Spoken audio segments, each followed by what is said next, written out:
일본의 감염증 누적 확진자가 한국보다 많아진 가운데 아베 신조 정부의 미숙한 대응이 국내외 주목을 받고 있다. 한국질병관리본부와 일본 공영방송 NHK의 집계에 따르면 19일 0시 기준 일본의 누적 확진자는 11,145명으로 한국의 누적 확진자보다 484명 많다.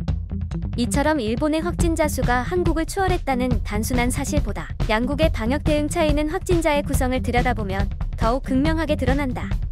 일본은 전체 확진자 중 237명이 사망하고 1,713명이 건강을 회복해 퇴원했다.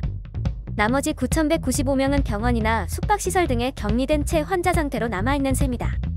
한국은 전체 확진자 중 8,042명이 격리 해제됐고 234명이 사망해 격리 중인 환자는 2,385명이다. 결국 격리 상태의 일본 확진자는 한국의 약 3.85배로 한국보다 6,810명이 많다는 얘기다. 하루 신규 확진자 수도 한국은 갈수록 줄어 18이 되는 8명에 그쳤지만 일본은 15일부터 나흘 연속 500명을 넘고 있다. 무엇보다 한국은 감염증 확산세가 수습 국면으로 접어들었지만 일본은 감염자가 급증하는 상황이다. 일본에서 감염 여부를 확인하기 위한 유전자 증폭 검사가 충분히 이뤄지지 않아 미확인 감염자가 다수 있을 가능성까지 고려하면 실제 상황은 수치로 드러난 것보다 훨씬 더 심각할 것으로 보인다. 이런 차이는 양국의 서로 다른 대응 방식에서 비롯된 결과다. 한국은 확진자와 밀접하게 접촉한 이들을 포함해 감염 가능성이 있는 이들을 대거 검사하는 방식을 선택했다. 또 위치정보 시스템 자료, 신용카드 사용 기록, 폐쇄율 OTV 기록 등 가능한 모든 자료를 동원해 확진자의 동선을 파악하고 공개했다.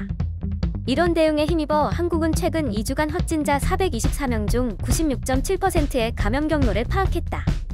이에 비해 일본은 역학조사 때 확진자의 진술에 주로 의존하면서 감염 경로 파악에 애를 먹고 있다. 예를 들어 교도통신의 보도에 의하면 18일 도쿄의 신규 확진자 181명 가운데 68%에 해당하는 124명은 감염 경로가 밝혀지지 않았다. 일본은 뒤늦게 스마트폰 애플리케이션의 위치 정보를 이용해 감염 경로를 파악하는 방안을 추진 중이지만 아직도 앱이 개발 중인 상태다. 또 원하는 이들만 사용하게 한다는 계획이라서 실효성이 적을 수도 있다.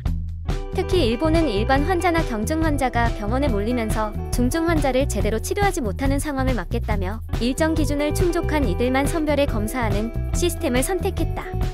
그 결과 보이지 않는 감염 확산을 차단하지 못한 것으로 보인다. 의료 현장의 혼란을 막겠다는 명분을 내걸었지만 결과적으로 의료 붕괴는 이미 시작됐다. 도쿄의 여러 병원에서는 원내 확산을 우려해 감염이 의심되는 응급 환자를 거절하거나 감염증 환자에 대응하느라 여력이 없어 다른 응급 환자를 수용하지 못하는 사태가 벌어지고 있다. 병상이 부족해 감염증 지정 의료기관이 아닌 병원에 부탁해 병상을 급조하고 있고 평소 전염병 대응을 충분히 훈련받지 못한 의료진이 당혹감 속에 감염증 대응에 투입되는 상황이다.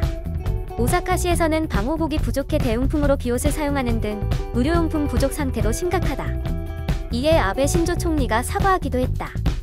일본 정부는 뒤늦게 유전자 증폭 검사를 확대하겠다고 공언했으나 실무를 담당할 일선 검사기관의 과부하가 걸려 검사 실적이 좀처럼 늘지 않고 있다.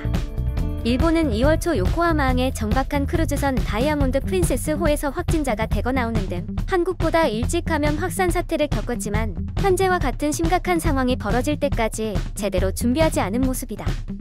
영상이 도움이 되셨다면 좋아요와 구독을 부탁드립니다. 시청해주셔서 감사합니다.